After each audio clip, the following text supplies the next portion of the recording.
अध्यक्ष महोदय, इसी हाउस में, महाराष्ट्र के विधानसभा में, इसी हाउस में 2009 से 2013 के सेशन में मुसलमानों का रिजर्वेशन पास हुआ था। अध्यक्ष महोदय, वो रिजर्वेशन जब पास हुआ तो सब कुछ देख भाल के हुआ था कि कौन से कैटेगरी में हो सकता है, कौन से कैटेगरी में नहीं हो सकता। अध्यक्ष महोदय, कुछ लोग कोर्ट में गए, कोर्ट ने कहा कि मुसलमानों को 5% रिजर्वेशन इमीडिएट दे दिया जाए। अध्यक्ष महोदय, वो दिन है और आज का दिन है, आज तक रिजर्वेशन मिला नहीं। इस हाउस में मराठा रिजर्वेशन की बात होती है, ओबीसी रिजर्वेशन की बात होती है, लेकिन जो लोग हमारा वोट भी लेना चाहते हैं वो भी हमारे रिजर्वेशन में बात नहीं करते। अध्यक्ष महोदय, आज चंद्रबाबू नायडू से, अध्यक्ष महोदय, आज चंद्रबाबू नायडू से अब्बू आझमी जी काय म्हणतात का काँग्रेस आणि राष्ट्रवादी वोट घेतं पण ते बोलत नाही याच्यावर, तर बोललं पाहिजे ना त्यांनी। अध्यक्ष महोदय, आज चंद्रबाबू नायडू नीतीश कुमार से अलायंस है, वो बीजेपी के साथ में, वहां पे अध्यक्ष महोदय वो रिजर्वेशन दे रहे हैं। अध्यक्ष महोदय, नीतीश कुमार रिजर्वेशन दे रहे हैं सर, बिहार में रिजर्वेशन है, कर्नाटक में रिजर्वेशन है। कौन सा लॉ ऐसा है कि जो महाराष्ट्र में रिजर्वेशन नहीं दे सकता? अध्यक्ष महोदय, ये बहुत बड़ी नाइंसाफी है। मैं अब ये आखिरी दिन है अध्यक्ष महोदय, कल के बाद से खत्म हो जाएगा और नया इलेक्शन होगा। आने वाले लोगों से मैं कहना चाहता हूं, अगर आश्वासन नहीं दोगे तो फिर याद रखना ये समाज बहुत क्रोध में है। अध्यक्ष महोदय, हम ही को कातिल कहे कि दुनिया हमारा ही कत्लेआम होगा, हम ही को कातिल कहे कि दुनिया हमारा ही कत्लेआम होगा, हम ही कुएं खोदते फिरेंगे और ये पानी हम ही पे हराम होगा।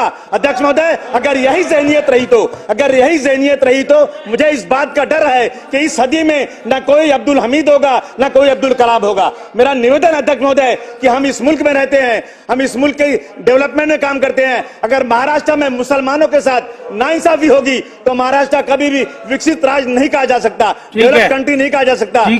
महोदय, इस बात का मैं आपसे निवेदन करता हूं कि ऑर्डर कीजिए, मुसलमानों को इंसाफ मिलना चाहिए। धन्यवाद अध्यक्ष महोदय। अध्यक्ष महाराज, सन्माननीय सदस्यांनी अतिशय एक संवेदनशील आणि महत्वाचा मुद्दा मांडला।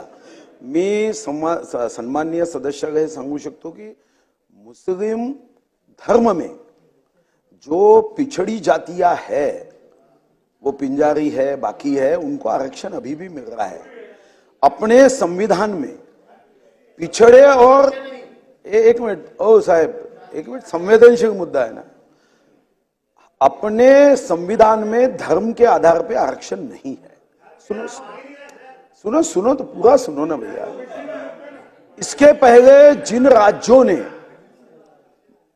मतों के लिए ऐसा आरक्षण दिया, अपने भी राज्य में यह प्रयोग हुआ था, वो सभी आरक्षण, अगर हम न्यायीय व्यवस्था पे और संविधान पे विश्वास रखते हैं तो कोर्ट ने बड़े स्पष्ट रूप से कहा है कि धर्म के आधार पे नहीं दिया जा सकता।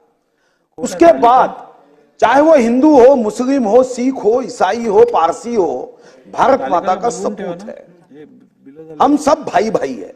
इसी आधार पे इकोनॉमिकली वीकर सेक्शन को 10% जो आरक्षण दिया गया नरेंद्र मोदी जी की सरकार ने, इसका कारण वो था कि चाहे देखो आरक्षण का आपको आवश्यकता नहीं है, मगर मुस्लिम धर्म का कोई पिछड़ा व्यक्ति होगा तो वो कोई धर्म, संविधान में धर्म को आरक्षण नहीं है तो क्या पिछड़ा रहे क्या? उसको जीने का अधिकार नहीं है क्या? तो मोदी जी ने कहा हाँ, उसको भी उसकी गरीबी ये उसको बेसहारा बनाने के लिए कोई कारण नहीं बननी चाहिए, और इसलिए इकोनॉमिकली वीकर सेक्शन को भी दिया। इकोनॉमिकली वीकर सेक्शन में अभी ये 1500 रुपए की योजना है, ये कोई जात पे है क्या? कोई रास्ता बनता है कोई जात पे है क्या? जो हमने हज अनुदान को एजुकेशन में देने का निर्णय किया है, मैं आपको भाई साहब बताता हूं, ये वोटों की राजनीति के चक्कर में धर्म में मत करो। हम सब एक है, भारत माता के सपूत है,